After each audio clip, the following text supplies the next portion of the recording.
Hey what's up guys, welcome back to my channel. और आज हम यहाँ पे बात करने वाले हैं पावर प्रोजेक्शन और साथ ही साथ ट्रांसपोर्टेशंस को लेके क्यों ये चीज़ें काफ़ी ज़्यादा ज़रूरी हैं किसी भी एयरफोर्स के लिए। और साथ ही साथ हम इंडियन एयरफोर्स की कंडीशन पे भी बात करेंगे और बात करेंगे कि इंडियन एयरफोर्स खुद को कैसे इंप्रूव कर सकती है। तो आप लोगों को पता होगा कि 80s 90s और आज तक के समय में, यानी कि आप कह सकते हो 70s के दौरान से ये जो कहानी है ये शुरू हो चुकी थी। यूनाइटेड स्टेट्स और सोवियत यूनियन, ये दोनों एक ऐसी कंट्री थे जो कि ऑलमोस्ट हर चीज़ में बराबर थे। यानी कि फाइटर जेट्स ले लो आप, या फिर आप किसी भी चीज़ में चले जाओ, उन सभी चीज़ों में ये बराबर थे। भले ही सोवियत यूनियन के पास जो फंड्स हैं उनकी कमी थी, लेकिन उन्होंने यहाँ पे एयरक्राफ्ट कैरियर के अलावा यहाँ पे सबमरीन्स को चूज़ किया, अपनी सबमरीन की जो फ्लीट है उसको बड़ी की। उसके अलावा उन्होंने यहाँ पे जो एयरक्राफ्ट है, यानी कि जो ट्रांसपोर्ट एयरक्राफ्ट है IL-76, और इसके अलावा वो अब तक उन सभी चीज़ों को डेवलप करते आ रहे हैं। और आज के समय में यहाँ पे सोवियत यूनियन जब टूट भी चुका था, उसके बाद भी रशिया के पास भी अच्छे खासे नंबर में एयरक्राफ्ट्स हैं, लेकिन यूनाइटेड स्टेट्स यहाँ पे एक बड़े नंबर में, यानी कि एक बड़ी फ्लीट को ऑपरेट करता है जो कि ट्रांसपोर्ट एयरक्राफ्ट्स की है। और ये जो चीज़ है ये यूनाइटेड स्टेट्स को एक इनविंसिबल टाइप का बना देती है। यहाँ पे अगर आप देखोगे, अगर आपको अपने जो भी एसेट्स हैं, लॉजिस्टिक्स हैं, रीइंफोर्समेंट्स करने, आर्म्स के एमुनेशंस हो गए, फूड्स हो गए, सप्लाईज हो गए, अगर इसको किसी भी कंट्री में यानी कि किसी भी वर्ल्ड के कोने में पहुँचाना है तो आपके पास एक बड़े नंबर में एयरक्राफ्ट्स की ज़रूरत पड़ेगी। यानी कि इस तरीके के जो ट्रांसपोर्ट वाले एयरक्राफ्ट्स होते हैं इनकी ज़रूरत पड़ेगी। तो सेम है, सोवियत यूनियन के पास भी है पर उतने बड़े में नंबर में नहीं है, यानी कि आज के रशिया के पास है पर उतने बड़े नंबर में नहीं है।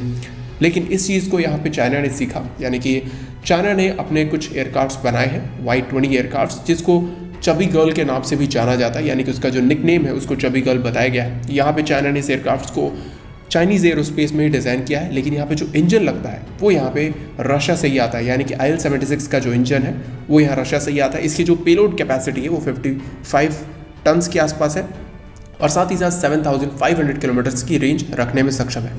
यहाँ पे अगर आप इमेजिन करोगे चाइना का जो मैप है, वहाँ पे चाइना को एक बड़े नंबर में इस तरीके की फ्लीट की ज़रूरत होगी और चाइना इस चीज़ को बखूबी समझता भी है।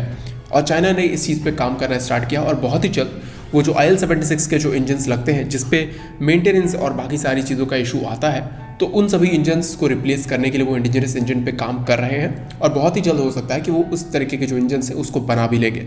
तो वो यहाँ पे यूनाइटेड स्टेट्स से कॉम्पीट कर रहे हैं। तो अब हम बात कर लेते हैं यहाँ पे इंडियन एयरफोर्स के बारे में और इंडियन एयरफोर्स की करंट कंडीशन और फ्यूचर में जो पॉसिबल ऑप्शंस हो सकते हैं, जो कि बेस्ट ऑप्शंस हो सकते हैं, उसके बारे में। तो इंडियन एयरफोर्स आज के समय में IL-76, बोइंग C-17 और C-130J सुपर हरकुलिस यूज़ करती है, जो कि 76 जो है, यानी कि IL-76 वो 17 की संख्या में है, C-17 जो है वो 11 की संख्या में, और C-130J सुपर हरकुलिस 12 की संख्या में है। ये जो एयरक्राफ्ट अगर आप इनको मिला लेते हो तो ये बहुत बड़े नंबर में नहीं आते हैं।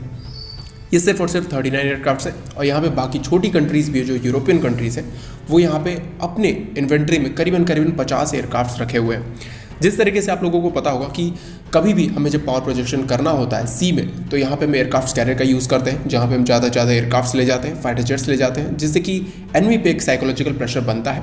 और जिस तरीके से हमने इस बार लद्दाख स्टैंड ऑफ में हमने जो ट्रूप्स की डिप्लॉयमेंट है, री-इन्फोर्समेंट है, वो यहाँ पे की थी, साथ ही साथ जो टैंक्स डिप्लॉयमेंट है वो यहाँ पे की थी।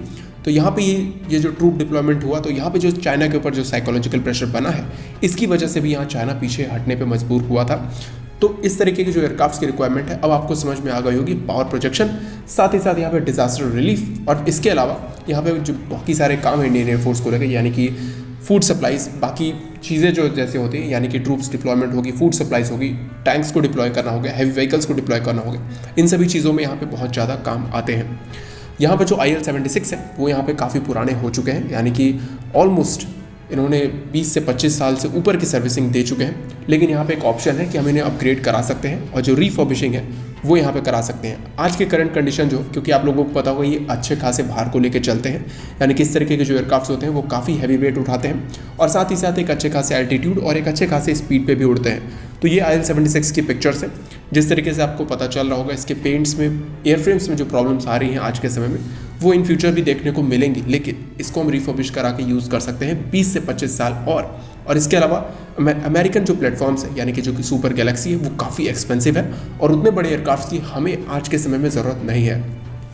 जो आज के समय में प्रोक्योर कर सकते हैं वो यहाँ पे एयरबस के जो सिस्टम्स है वो यहाँ पे प्रोक्योर कर सकते हैं, यानी कि C295। इसके अलावा जापानीज़ प्लेटफॉर्म जो है वो हम यहाँ पे प्रोक्योर कर सकते हैं। और इसके अलावा जो रशिया से जो उन्होंने IL-76 जिसे अपग्रेड किया हुआ है, यानी कि IL-76 MD-9A, जो कि चाइनीज जियान Y-20 क्लास के एयरक्राफ्ट जो है, यानी कि जो ट्रांसपोर्ट एयरक्राफ्ट है उससे थोड़ा बेहतर है।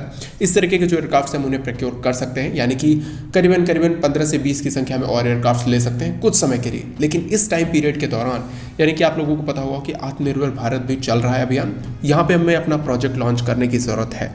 यानी कि अगर हम अपना प्रोजेक्ट लॉन्च नहीं करते हैं तो इन फ्यूचर भी हमें ऐसे एयरक्राफ्ट की ज़रूरत होगी, और जब C-130J और यहाँ पे ग्लोब मास्टर जब रिटायर हो जाएंगे तो उसके बाद हम दोबारा से ऐसे एयरक्राफ्ट को प्रोक्योर करना पड़ेगा, वो भी किसी और कंट्री से। अगर हम आज इस तरीके के प्रोग्राम्स खुद ही लॉन्च नहीं करते, हमें खुद के प्रोग्राम्स लॉन्च करने चाहिए, और ज़रूरत पड़े तो रशिया से इंजन हमें प्रोक्योर कर लेना चाहिए, जिस तरीके से चाइना ने यहाँ पे इंजन प्रोक्योर करके अपने ट्रांसपोर्ट एयरक्राफ्ट में लगाया हुआ है, और हमें अपने इंजन पे भी काम करना स्टार्ट कर देना चाहिए।